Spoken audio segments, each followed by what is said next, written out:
Hey, this is a Nuggets review.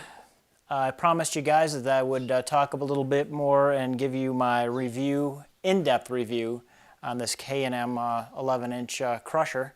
And here's what we're going to do. You've seen it in episode 2. If you haven't, check out episode 2 because I'm not going to crank up rock crushing here in the garage.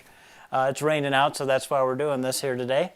What you get when you order one of these is it's about, depending on where you go, about $1,000 for the crusher. There's no engine with it. You have a choice of electric or gas.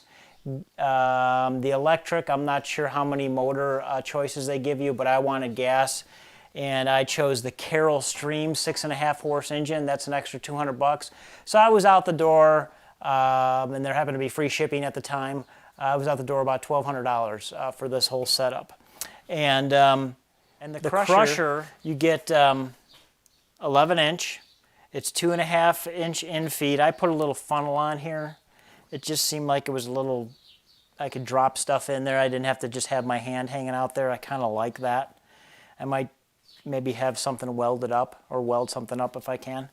Like I said, 2.5-inch feet. It's got Rockwell number 58 hammers in here, and it comes off pretty easy. You just have to spin these. They give you plastic wing nuts. They have metal wing nuts also if you want to put them on. I like the plastic ones because so far they haven't broke. Hours wise, I have on this maybe a couple hours in total time, something like that. Not a lot of time. What I would suggest you do after every use, if you want this thing to last you, is if you have an air compressor, take a blowgun and blow everything out. I just recently, first time, I took off the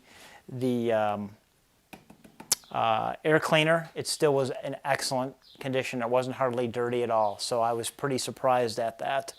But this guy here, your door comes off, and I'm going to spin this around to show you what's going on here. Hopefully it doesn't fall through the bottom.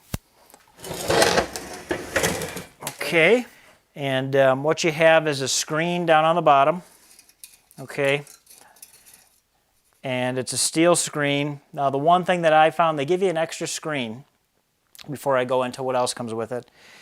And this is what happened to my screen. If you can see that. Just crushing rock, nothing, crazy. Blew the crap out of it. I think they could probably improve on the screening a little bit. But we'll see how this one goes. I'll probably be buying some more screens, I'm sure.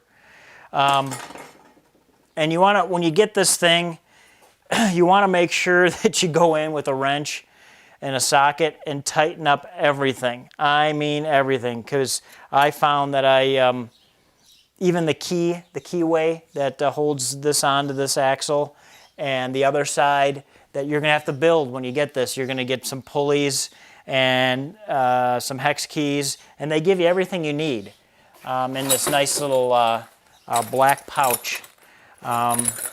And it just depends on what you want to mount it to. That's where you're going to have to DIY it, how your mounting is. If you're just going to leave it like on some metal desk and bolt it to it or something, then you're good to go. Just get the bolts you need. I mean, they give you everything. The engine, first let me show you this. I mean, this is pretty heavy-duty steel here. So this what goes on here is this just simply goes on one way. Match up the studs to it. You have a rubber seal, by the way. Let me show you that. This is a little rubber seal. It's just clear plastic tubing that you can easily replace that goes around this, so it kind of bites this down onto it so you don't get leakage, because this dust is fine. I mean, we're talking 200 mesh minus, so it's going to be pretty good. In fact, let me give you guys a shot so you can get a better shot of the interior of this thing.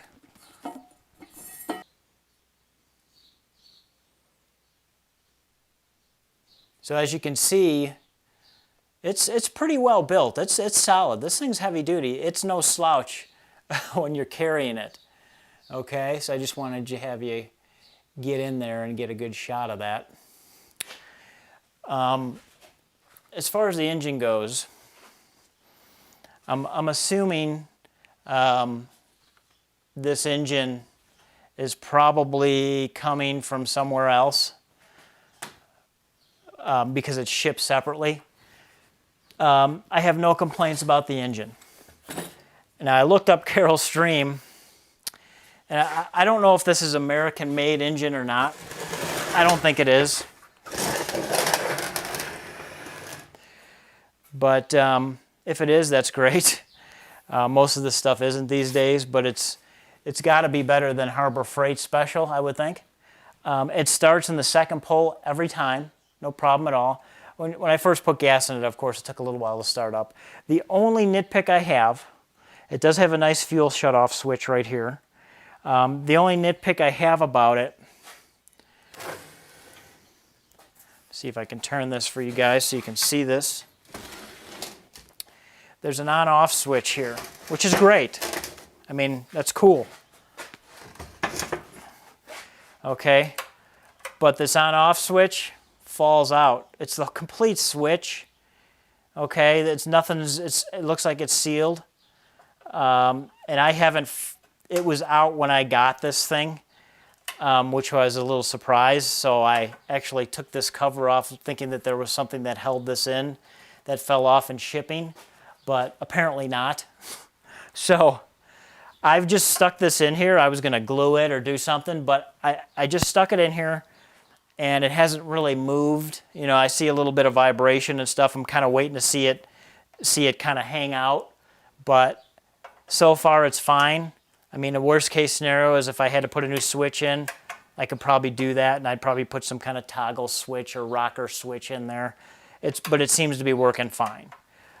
Fuel-wise, just regular, 87 octane. I think I've got 89 in this one.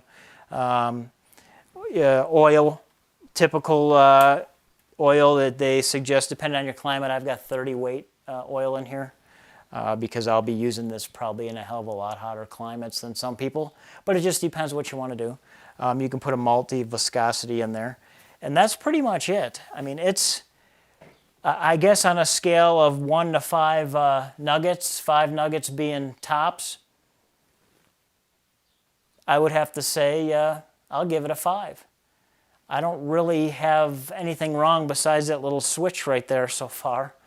And the steel mesh, but that's kind of usage, the steel mesh, the screen. It's going to happen. It's going to happen. So I need to get a little supply. See if I can find a local supply that I can just cut the stuff out myself and put it in here instead of ordering from where I ordered it from. But other than that, I said this is a real good buy for $1,200. You can step up to I think they have a 14-inch, which it probably gives you a 1/2 inch more inlet, a 3-inch inlet maybe. Might be 3.5. Don't quote me on that, but it's not going to be any bigger than that. I really didn't see that. And the way I do this with my mount that you saw in episode 2, there's no way I'm carrying a 14-inch. There's just that much more steel. This is heavy enough to carry from here out to my vehicle, which is probably a good 20, 30 yards, something like that. I mean, it's got some good weight to it with the engine and the steel, so it's probably got to weigh at least 100 pounds, maybe a little bit less. But I can handle it and carry it over there. And it takes me 5 minutes to put it on that trailer hitch mount that I built. So that's it. K&M Rock Crusher, good buy, especially if you need to crush rock, you're at a load claim or you're doing any kind of sampling and stuff. You need it. And I highly recommend it. It's an excellent product, and the people at K&M are doing a pretty good job on these things. For quite a while, there was only Keen, and they had that kind of bucket crusher. It looked like a 5-gallon bucket kind of crusher. Pretty expensive. I think more expensive than what this was. and this works a hell of a lot better in my opinion. So that's it. That's the Nuggets review on the K&M Rock Crusher. Go out and get one. Keep on panning.